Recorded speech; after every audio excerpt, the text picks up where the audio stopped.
So this is what I think that you really should be doing, Jordan, and anyone else who's looking for their first deal. Compare that to a warm lead where the landlord calls you.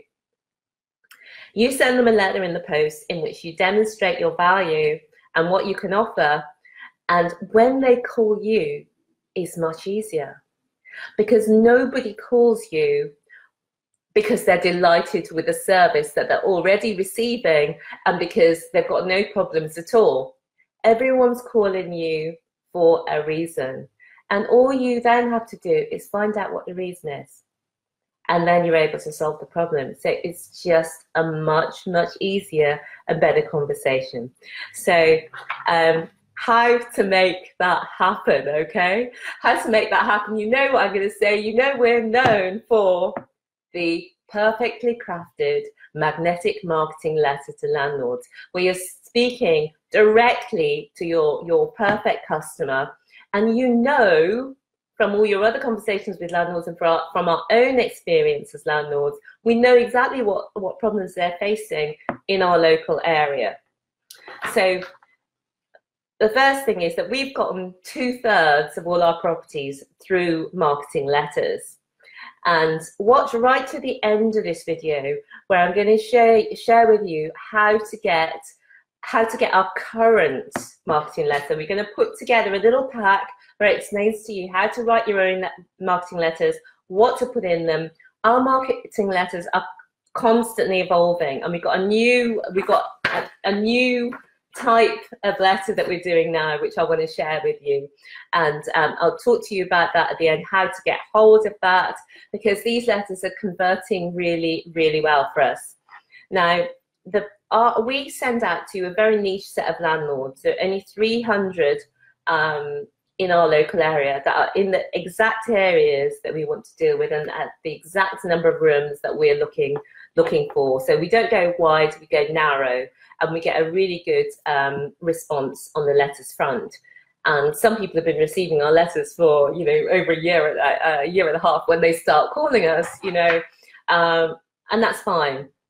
So you have to, two things you've got to do: keep evolving the type of letter that you're writing, and also keep sending the letters.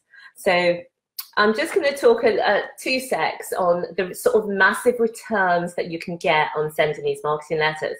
So we've spent less than £2,000 on these, sending the letters. Over, maybe about a year and a half, 2 years we've been sending the letters. And this has brought in, at the moment, I've just totaled this up today, just over £23,000 a month. This is gross. £23,000 a month, just over £276,000 a year, and over 1,300,000 and odd over the 5-year contracts that we have. So, and on top of that, we've got, at the moment, we're working through 5 inquiries. That could bring on another 3 properties. How we're looking at things at the moment, I think 2 are not quite right for us. We're looking at another 3 properties to bring on an additional just over £6,000 a month. And this is in addition to the properties that we already own, or that we got a personal introduction to, that we were referred to in terms of management through a letting agent or through a friend or what have you. So the most calls that we've ever had from one marketing letter was 22 people called us after a letter that was sent to 300 people. So in direct marketing terms, that's a fantastic return. Remember, for each letter, you only need one person. You only need one deal to really make money and to make the whole thing worthwhile. So just wanted to say that, because you might feel like, well, so many people are sending letters, is it worthwhile? And lots of people are getting no response to their letters. Now, I need to just quickly talk to you about that. One of our landlords, he saves up all the letters that he gets through. He saves up all the letters he gets through from different companies who want to rent out his property on this same basis. And you know what? He sent me through, I don't want to show them on camera in case I give away anyone's branding or something, but he sends me through all these letters. And rather, he sends me through, he brings them when we have meetings or whatever, he brings the letters. And when I look through them, 80% are virtually the same wording. It's just the same wording. So it's really important to have something different, have something unique, and be clearly solving a problem. So you make your letters all about them and their problems. So for example, empty rooms, that's a problem. Tenant calls at day and night, that's a problem. These are the sort of things, maybe each letter can have one theme. And these are the things I'll be talking about in this letter writing pack, so that you can write letters that are totally different from other people's letters. And we'll put our letters in this pack as well as an example of what's really worked for us. And then you can adapt that to make it really, really work for you and for your area, because each area has its different challenges. And that's what you need to focus on. So you've got to think there's the head side of things. They don't want to be losing money through the empty rooms. They don't want to be taking the calls at the weekend. They don't want all the hassle with the maintenance. And there's the heart things that they want to be proud of their property investment. They want their property investment to work well without them. And you're offering both of those things. And those things need to come over in the letter that you send. And if you can make that happen, you can connect with people's inner desires. It's not just about the, it's not just about what's on the surface. It's about being that person or that company who's delivering something special. So, you know, in our case, we say total peace of mind, because when your property is with us, you don't have to worry about anything. For those 5 years, we will worry about everything. So things like the other day, we were at a property, and this property is being managed by a letting agent, and the landlord was showing us around. And the landlord said to us that she was going to the property on a weekly basis to do the recycling and cleaning, which is ridiculous, because the letting agent who's taking the 10% plus VAT fee, which, as I've told you, is like 15% minimum in actual fact, is taking that fee, but has told her that they're not responsible for the recycling. They're not responsible for that. So when we do it, we do everything. The person will have to go there to clean or work out the recycling. So we do everything. So it's apples and pears, you know, and we can still offer that person better money than she's getting there at the moment. So it's crazy. You've got to have real confidence in what your offering is, that you're delivering a better service than is out there at the moment from some of the letting agencies. And the people, the landlords who are calling you, you know for sure that whatever service they're receiving at the moment is not up to par, otherwise they wouldn't be on the phone. So just a couple tips when the landlords call you. It's very much the same. You give your proposal in 1 or 2 sentences, what you're offering, and then you ask them, can you tell me a bit about the property? And then you go through all the questions that we ask to, you go through all the questions that we ask to the landlord, so that we can find out more about the properties.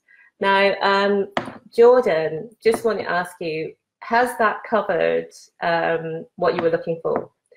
And also, I can see Ryan, Sean, Peter, Mark, Paul. If you've got any other questions, let me know, and I'll come to them in a minute.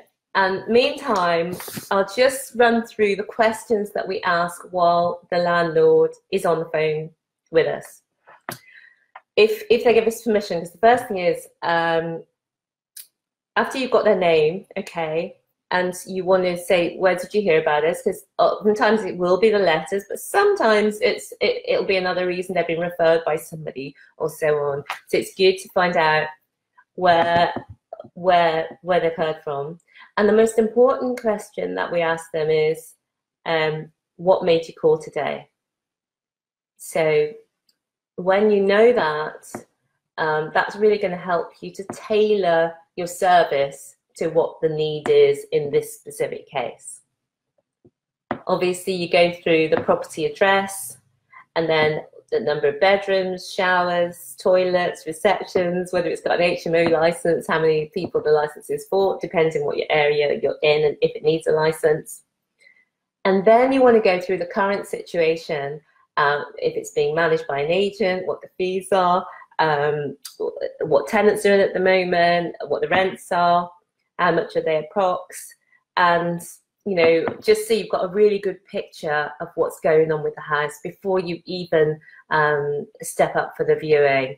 But again, all these things are much easier to find out when you're on a warm call. That's when somebody is calling you. But thank you so much for joining me live. It's been fabulous and it's been great. Thanks for all the interactions. Give me a thumbs up before we go. If you really like this and you know other people who'd be useful, please share this with them or invite them to the group. We'd love to have them on board and involved. And I'm going to put the links below so you can sign up with the things that you are interested in and follow up. And I'm going to put links to the letter writing, the original letter writing YouTube video that I did, where you can download the original letters that we were sending out, and the deal calculator, Sean, that you wanted. I'm going to put that in below, which you can use to work out your landlord's net rent. So to summarize, guys, I know you all want to have your dinner and get on with your life and stuff. To summarize, going back to Jordan's question, to take on a property that is already an HMO, you're looking to offer something that's better than the net rent. And the most important way of sealing your deal is to get warm leads. Best way to get warm leads is direct landlord letters that meet a certain criteria, and that criteria is that they speak to what landlords want. Okay, so that's it for tonight, guys. I'll put the links in the comments. Thank you so much for joining me tonight, and thanks so much for the support and the company. I've really enjoyed having you along, and I will see you next week, guys. Bye for now. Bye. Bye.